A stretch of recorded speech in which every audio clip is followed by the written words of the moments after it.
What is going on, guys? Welcome to Greggles TV Daily, your source for daily tech news. Make sure you subscribe so you know what's going on in the world of tech. How is everyone doing? I hope you're having a fantastic day. We've got a bunch of stories and a few questions, so let's dive right in. Our first story of the day has to do with the Pixel Watch 2. If you remember the Pixel Watch 1, it used a really old Exynos processor, which still, it performed really well. I have to admit, I didn't have any issues with it.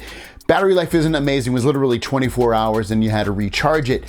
Well, Pixel's watch is, at least the second version, is doing an about face, and they're going to end up using a Snapdragon processor, which will give it major battery life boost with that switch to the Snapdragon chip. Kind of a about face. I'm kind of surprised they're doing this. And to add on to it, basically, 9to5 Google is reporting that they're going to end up using Qualcomm Snapdragon W5 chip. Now, it could be the W5 Plus Gen 1 or just the regular W5. If they use the W5 Plus Gen 1, that's already on some watches right now, such as the TicWatch 5 Pro and also the Apple Watch. Well, the Apple Watch 3 actually uses the regular W5. So really, the difference is performance and battery life overall. You want the Plus version. So we'll see what they end up using, but regardless of which one they use, W5 Plus or non-Plus version, it's gonna be better performing and also better battery life regardless. So this is great news. This watch should launch with the Pixel 8 and 8 Pro in October. Next up, as you can see from the headline right here, the One UI 6 beta is due to come out in as early as basically end of June or July, which is just around the corner. Now, you got to remember, when they release the beta, it generally doesn't come out like that's not out immediately. It usually takes a few months to actually roll out to everybody, or a couple of months or whatever, and it's usually out for the newer phones first, and then the real version, like I said, won't be out for a few months.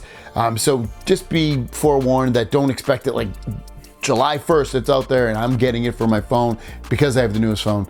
It gets pushed out all throughout the world, so be patient, but it should bring a bunch of new features. Next up is about Apple's AR, VR, XR headset. Now, this is going to be expensive, maybe up to $3,000, but we have some preliminary specs coming out about this, because Ross Young is saying that Apple's AR, VR image specs are two 1.41 micro OLED displays on there, 4,000 PPI, which is absolute ridiculousness, a little bit less than 5,000 nits of brightness, which is super bright. And just to give you some comparison here, it's gonna have 8K resolution. That's right, 8K resolution on this AR VR headset. Will be superior to headsets from Meta and other companies, including Meta's highest end Quest 2 Pro. Quest 2 Pro has a resolution of 1800 by 1920. Remember, Apple's is basically 4000 by 4000. The 1200 pixels per inch as Meta 2 is using LCD display. The high-end displays that Apple has created for the AR VR headset are rumored to be the most expensive component and a major contributor to the almost $3,000 price. Now, what can you do with this? What can you expect to do with this? Well, theoretically, I'm assuming it's probably going to be able to replace your monitor. So I assume you're going to be able to hook this up via USB-C, maybe Wi-Fi, directly to your device, if it's an Apple device, and use those as monitors. Maybe multiple monitors. You don't need to buy a monitor at that point.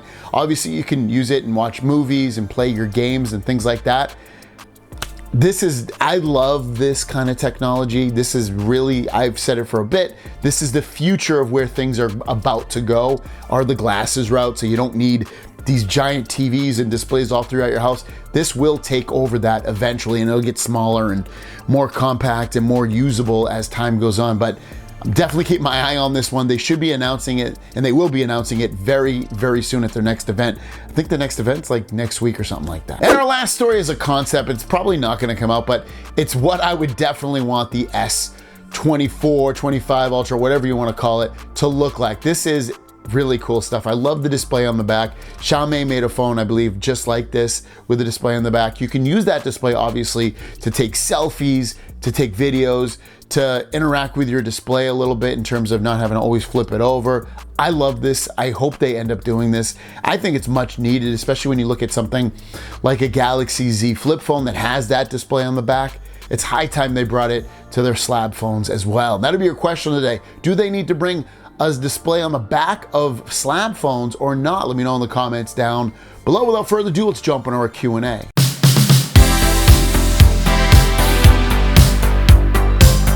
Mavis is asking, do you think that the new water drop hinge will be more durable than the Fold 5? I've been looking at a folding phone for a year that have been cautious about getting one, as I've seen a lot of posts on the Galaxy Fold subreddit. A phone's cracking right along the crease out of nowhere. I asked this a few days ago, but never saw it answered. Sorry, I missed it.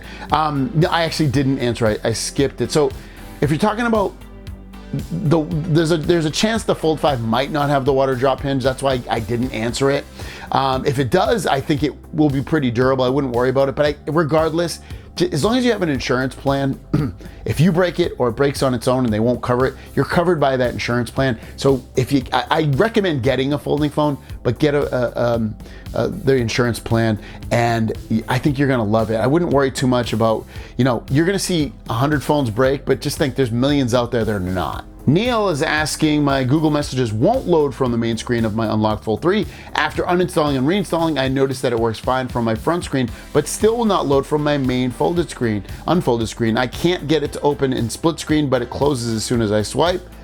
I was working fine up until, so I guess it's not happening to me. There is a bug with the folding phones and Google Messages, so you have to wait for them to push an update out. If you really you're tired of it, you could try to install the beta version. So go into the Google Play Store for Google Messages, and towards the bottom you can join the beta and then check for app updates, and you can join the beta that way. That might fix your issue. Last question from Dave.